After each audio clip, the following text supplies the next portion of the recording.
US-China trade war. What is it? Why did it happen? How has it changed the economies of US and China, and most importantly, Singapore?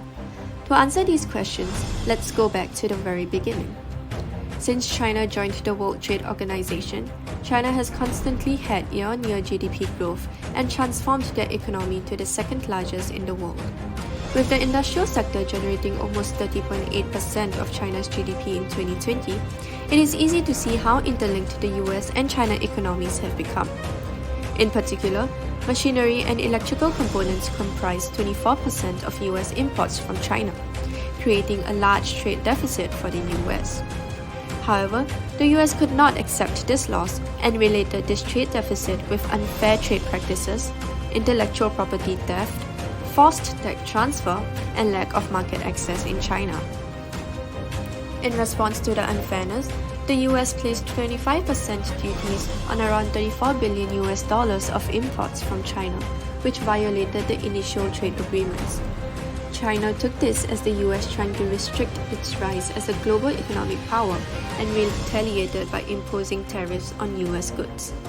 Like any other war, the two parties kept shooting higher tariffs and bans to the goods to gain the upper hand until the 2018 G20 summit in Argentina, where the leaders finally chose to cease fire. The story could have ended there, but the truce wasn't meant to be.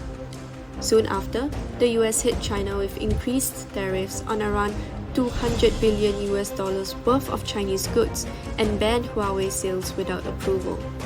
The 2019 G20 summit brought the war to a truce, but yet again, it was short-lived. Economically, both the US and China have suffered.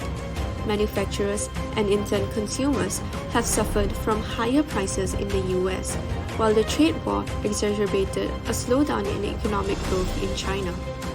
With the American companies shifting supply chains to elsewhere in Asia, long-term effects on US-China relations took brim. The trade war has accelerated a decoupling between these two superpowers.